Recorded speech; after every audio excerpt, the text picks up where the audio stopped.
I just wanted to do a video to discuss my feelings about what's happened in the press recently regarding the Michael Jackson documentary that's come out.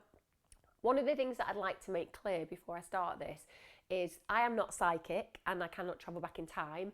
So this is not about me saying Michael Jackson is definitely a molester and paedophile. Likewise, I can't say whether the young men who have told their story are telling the truth or not. That's not for me to judge. That's something completely separate to what I want to discuss today. But what it's really brought up for me is the way that we struggle to understand sexual abuse of children. We really do.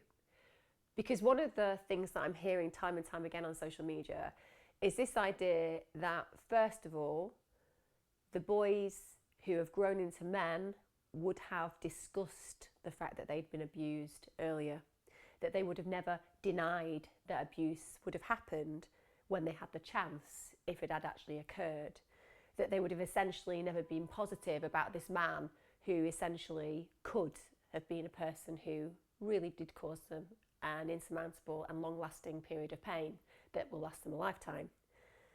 Because that's such a myth. There's this myth that is peddled that paedophiles and child molesters are evil individuals who hang around schools and you would know if you saw them that they were a little bit strange. That comfortable idea that we have in our brains, that comfortable idea that we would be able to distinguish the type of person that would abuse a child, is because we don't want to believe that our parents or our friends or our neighbours or our school teachers or our scoutmasters or our priests, that they could be people who could do our children harm. And what we like to believe is that there is this very clear distinction between what we think is good and what we think is evil. And unfortunately, that just isn't the case. Children love their child abusers. They are loyal to their child abusers. They are individuals who have great relationships with these people who 9 out of 10 times are treating them with respect and care and love, and 1 out of 10 times are sexually molesting them. Imagine that, a 90% time spent with this person where you might feel the most important individual in their world, the most loved. You might stand out in that place with that person more than you've ever stood out anywhere. They might reward you, they might give you gifts, they might encourage you in all different activities. They might tell you that you're the most important, intelligent, brilliant, beautiful human they've ever met.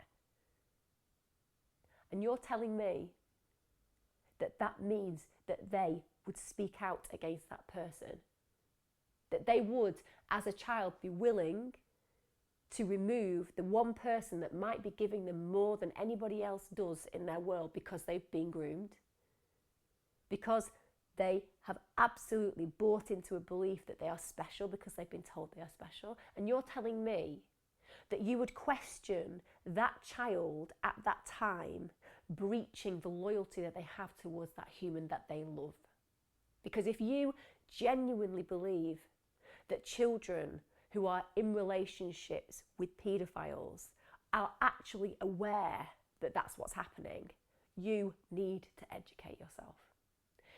Children are innocent victims. They are preyed on by these molesters, but the truth is that those molesters are not, on the whole, aggressive, narcissistic, violent psychopaths who harm children in a way where that child would wish to speak out. The point of molestation is manipulating your prey into a position where they're rendered helpless, even where they collude with you. That's what being a very astute and manipulative molester is all about. And all I see at the moment in the press are people coming out and saying, if these boys really did get abused, then why didn't they do A, B, or C? Well, let me tell you, I've worked with abused kids since I began my career. Most of them, at some point, have spoken out about the abuse to someone, and it's either been such a terrible reaction that they've gained, that they've hidden, or they've been called a liar, so they've retracted, or they've been taken seriously. But during that position of being taken seriously, suddenly when the world changes and all these things like a parent being removed from the home and the mum or dad being really upset because of what's happened occurs, they see the absolute devastation and suddenly they don't want to do it anymore and they reel it back, and now they're a liar. they're a liar because they said somebody abused them, but they said that wasn't true in the end. So they're a liar. They weren't abused and then became fearful of the epicenter of that impact. No, they're now a liar. And so you see the perpetuation of children growing into adults and harming themselves and being silent and believing that they caused the issue. That's where it begins in childhood, when they collude with the abuse because they do not want to harm the person they love, even though that person is harming them. And every Twitter that I see, every comment on Facebook, every analogy in the press that talks about how he could not possibly be a child molester because he was talented and fabulous and kind and generous and charitable, and he had a really bad childhood, and that all might be true, but do not believe for 1 minute that molesters are individuals that you can categorize, or even more so that molesters are all bad. The thing about paedophilia that people don't understand, and this is something that is perpetuated constantly, there is not an open discussion about the disparity and differences between what paedophilia is and what child molestation is, and also the difference between what a molesting paedophile and a narcissistic psychopathic paedophile would be. It's huge. So let's just look at this as if we were on a spectrum. Here, at the beginning of the spectrum, we have paedophiles. A paedophile is an individual who has a predilection for the body of a child sexually. They want a relationship potentially with a child sexually. However, even though they have that incredible attraction and that drive and that compulsion that they would like to have a relationship with a child, they have what we understand a moral conscience, a code that says, I know that this is wrong, and therefore, in spite of my attraction, I will not go down that road. I will not look at child porn. I will not engage in relationships with children. I will not touch anybody else's child. They recognize that it is morally reprehensible and it prevents their behaviour. And then we move a little bit further down that spectrum, and this paedophile might be somebody who looks at child porn. Now at this point they become a child molester, because child porn, vicarious as it may be, is still child molestation, and it perpetuates the abuse of children everywhere. So at that point they are indeed a child molester, but they still may never engage in any form of relationship with a child because they'll believe that they're a step away. Yes, I am attracted to children. Yes, I want to have a sexual connection with children, but no, I don't want to be involved in harming them in a direct way, even though they are. They use that as a reasoning as to why they're allowed to see porn. Then we move down a little bit further, and it's the individual who is a paedophile but wants to have some kind of sexual relationship with a child. It may be their daughter, it may be their son, it may be a friend of the family, it may be somebody that they work with, child, it may be a friend. All of these potentials, because there are children everywhere, and they can get into a situation where they have time with a child, but at this point they believe that they're loving. They believe that they care. They believe that they have a rationale for wanting a relationship with this child. This child likes me. They like spending time with me. They enjoy the presents that I buy them. And they create this idea in their brain that they are not a paedophile. They're not a child molester. They are a loving adult who wants to have a relationship sexually with this loving child. And they spend this amazing amount of time with them, and they connect with them, and they adore them, and they genuinely don't feel or want any harm to come to that child. But they're so deluded in that they feel that it's still acceptable for them to have a sexual relationship of some sorts with that child. Now we are at the point where we have an individual who is a child molester. They've gone further than thought. They've gone further and they've taken action. But still, imagine at that juncture, that person could also be working a fantastic job, be great friends with your parents or friends with your colleagues' parents. They could be big part of your wider world. They could be a wonderful human being to all intents and purposes. They might be brilliant, but they also like abusing kids. Your kid, potentially. So you see, at that point, you can't see that individual. There isn't a sign on the head. They genuinely can be all these fantastic other things and still be a child abuser. And yes, then at the very end of the spectrum, we have what we would consider narcissistic, psychopathic, aggressive, psychopathic murderers who are paedophiles as well. And they are the ones that we read about on the news when horrible things happen to children. And of course, that level of psychopath and that level of molester, you may find out about it because it is so reprehensible. We hear about it on the news, or children are so damaged that when they're even not hurt in a way that means that they're killed, they still are brought to our attention because of the injuries that they sustain, for example.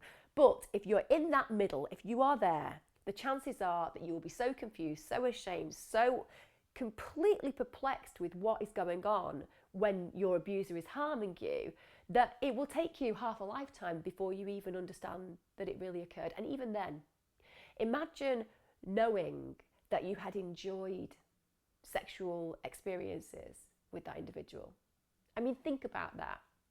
One of the hardest things that we have in therapeutic work with people who've been sexually abused is that the body and the brain are having two completely separate experiences. The body has erogenous zones that will feel nice even when we are sensing disgust in our brain. So even if we're being touched in a way that we don't enjoy, as in mentally, when we actually have the physical experience, it can still feel pleasurable. Imagine that. So now, wait a minute. I thought I was disgusted, but I do remember that I seem to enjoy that physical touch. Therefore, I must be responsible. Oh, I need to feel deep shame. I must not tell anybody, because if they find out that not only I was allowing this abuser to abuse me, I actually think I might have enjoyed elements of that. That must mean that I am as bad as them. And then imagine going through teenage angst and then listening to the things that I'm seeing in the press, where people are basically accusing those boys who've come forward as men of liars and saying how they have no right to tell their story, and completely and utterly representing and backing Michael Jackson, guilty or otherwise. They're doing it. What message is that giving to the kid at home today who's in that situation? So before you go online and you write something negative about people who are speaking out about child abuse, think, when you do that, you may believe that it's only reaching that person that you want to know about your opinion, but the truth is you'll be reaching so many others. The UK alone, 1 in 6 children will be abused sexually before their 16th birthday. 1 in 6. That's 1 in 4 girls, 1 in 8 boys. So if you're putting comments out there that seem to suggest that you support abusers, or that you don't believe people who come out and talk about abuse, there will be 1 in 6 people in your world who you are affecting. Like I said, this isn't me saying that Michael Jackson is guilty or otherwise. On a personal level, I think it's insane that any parent would allow their child to spend a night in a bed with a man that they've known for a few days, who has no actual relationship with them, that they have no actual background with, but because he's a loaded billionaire or whatever and makes great music, that seems completely normal. No, it's not. That's about grooming an entire family. But hey, I don't know. Was he a crazy eccentric? Maybe. Was he a child molester? I'm going to say on an evidential level, it looks like probably he was, but I can't actually say. But what I can say is, don't believe in the myths of child abuse, because if you do, you believe in the problem and you become part of it.